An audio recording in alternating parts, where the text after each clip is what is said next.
Vibrant Gujarat కార్యక్రమంలో భాగంగా అతన్ని విదేశాలకు మీరు పంపించి ఈరోజు తెలంగాణ రైజింగ్ 2047 అడ్డుకోవడము ఇది స్పష్టంగా రాజకీయ వివక్ష, తెలంగాణ అభివృద్ధిని అడ్డుకోవడమే.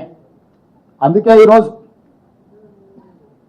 విదేశంలో ఉన్నప్పుడే నేను స్పందించి ఉండొచ్చు, కానీ విదేశాలలో వేదిక మీద నుంచి మాట్లాడితే అగో చూసిన వారు దేశద్రోహి, విదేశాలలో భారతదేశ గౌరవానికి భంగం కలిగించిండ్రు అని మళ్ళీ అవగాహన లేని మాటలు మాట్లాడతారని చెప్పి ఈరోజు ఇక్కడికి వచ్చిన తర్వాత ఇంతమంది మొత్తం మంత్రివర్గము, పార్లమెంట్ సభ్యులు, శాసనమండలి సభ్యులు, శాసనసభ్యులు అందరం ముక్త కంఠంతో కేంద్ర ప్రభుత్వ వైఖరిని ఖండిస్తున్నాము. ఇది ఏ మాత్రం కూడా ఫెడరల్ స్ఫూర్తికి ఇది విరుద్ధము. ఫెడరల్ స్ఫూర్తిని దెబ్బతీసే విధంగా వ్యవహరిస్తున్న నరేంద్ర మోడీ గారి వైఖరిని మనం అందరం కూడా ఖండించాల్సిన అవసరం ఉన్నది. అందుకే ఈరోజు నా పర్యటన అడ్డుకున్నారు, కానీ నా లక్ష్యాన్ని మీరు ఆపలేరు. అందుకే అధికారులను అమెరికాకి పంపించిన. ఆక్స్ఫర్డ్తో మన అధికారులు ఒప్పందాలు చేసుకోబోతున్నారు ఇవాళ రేపు. ఇతర యూనివర్సిటీలను కూడా వాళ్ళు సందర్శించి మన ప్రతిపాదనల్ని వాళ్ళ ముందు పెట్టబోతున్నారు. మన రాష్ట్రంలో పెట్టుబడులను ఆకర్షించడానికి అవసరమైన అన్ని ఆహ్వానాలు వాళ్ళు అందజేస్తారు. మన క్యాబినెట్లోని మీకు అందరికీ తెలుసు, Telangana rising global summit invest Telangana నేపథ్యంలో డిసెంబర్ 7, 8, 9 తారీఖుల్లో ఫ్యూచర్ సిటీలో పెద్ద ఎత్తున మనం ఇన్వెస్ట్మెంట్ సమ్మిట్ జరుపుకోబోతున్నాము. దీనికి సంబంధించిన ఆహ్వాన పత్రాలు సంబంధిత కార్పొరేట్ కంపెనీస్ అందజేస్తారు. ఎందుకంటే వాళ్ళు 4-5 నెలల ముందే వాళ్ళ పర్యటనను ఖరారు చేసుకోవాలి. వాళ్ళ కంపెనీలు వాళ్ళ బోర్డు అప్రూవల్స్, ఇన్వెస్ట్మెంట్స్ని బోర్డులో అప్రూవల్ తీసుకోవాలంటే వాళ్ళకి తగిన సమయం ఇవ్వాలి. అందుకోసమని ఇంత ముందస్తుగానే యుఎస్ పర్యటనలు పెట్టుకొని విద్యా సంస్థల్ని, క్రీడా సంస్థల్ని, పెట్టుబడులు పెట్టి ఉద్యోగ ఉపాధి కల్పించే సంస్థల్ని ఆహ్వానించడానికి ఒక ప్రత్యేకమైన పర్యటన పెట్టుకొని మేము వెళ్ళడం జరిగింది. చివరిగా ముఖ్యమంత్రి గారి పర్యటనలో స్పష్టత లేదంటున్నారు. నేను మీడియా మిత్రులకు ఒక మాట చెప్పదలుచుకున్నా. ఎనీ అఫీషియల్ విజిట్ భారత రాయబార కార్యాలయానికి సంబంధించిన అధికారులు స్వయంగా పర్యవేక్షిస్తారు. ప్రతి సమావేశంలో ప్రత్యక్షంగా పాల్గొంటారు. అక్కడ జరిగే ప్రతి చర్చను నోట్ చేసుకొని కేంద్ర ప్రభుత్వానికి నివేదిక పంపిస్తారు.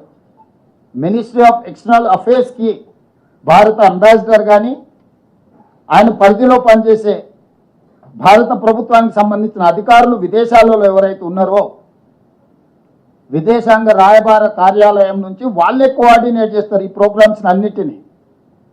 ఎయిర్పోర్ట్లో నుంచి మమ్మల్ని రిసీవ్ దిగినప్పటి నుంచి తిరిగి విమానం ఎక్కించే వరకు అన్ని కార్యక్రమాలను భారత రాయబార కార్యాలయం పర్యవేక్షిస్తుంది. మినిట్ టు మినిట్ ప్రోగ్రామ్ని కేంద్ర ప్రభుత్వానికి అందిస్తుంది. మీటింగ్లో జరిగిన చర్చల అంశాన్ని కూడా నివేదిక రూపంలో కేంద్ర ప్రభుత్వానికి అందిస్తుంది. ఇది చాటుమాటుగా పర్యటన కాదు, అధికారిక పర్యటన.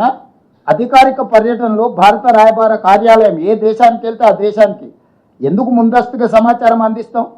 వాళ్ళు తగిన ఏర్పాట్లు చేసుకోవడానికి ఈ సమాచారాన్ని అంతా అందిస్తాం. కాబట్టి ఇవన్నీ అందించి ఇవన్నీ ఎక్స్టర్నల్ అఫేర్స్ మినిస్టర్ తెలియదా? ఆయన కూడా ఇంతకుముందు అంబాసిడర్గానే పనిచేసింది కదా విదేశాలలో.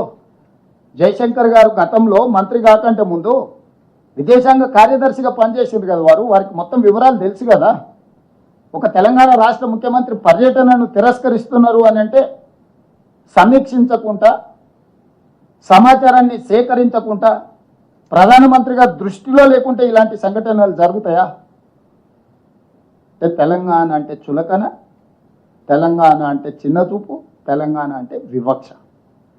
తెలంగాణ అభివృద్ధిని ఏ విధంగా అడ్డుకోవాలని గుజరాతీ నాయకత్వం ఈరోజు కుట్ర చేస్తున్నది.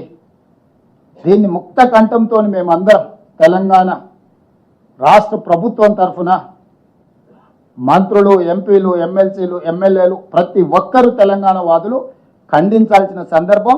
మేమందరం ఖండిస్తున్నాం. మీడియా మిత్రులు కూడా ఈ విషయాన్ని ప్రజలందరికీ చేరే విధంగా ఈరోజు మీరు ఈ కార్యాచరణ తీసుకొని ముందుకు వెళ్ళాలి.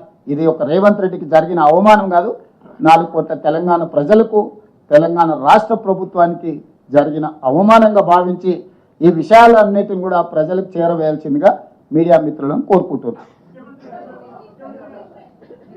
Yes, Telangana government cabinet has decided to take up Telangana Rising 2047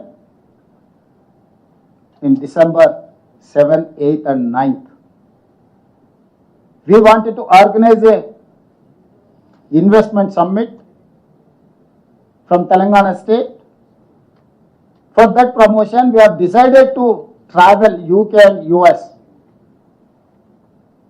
to invite best of the best universities, sports academies,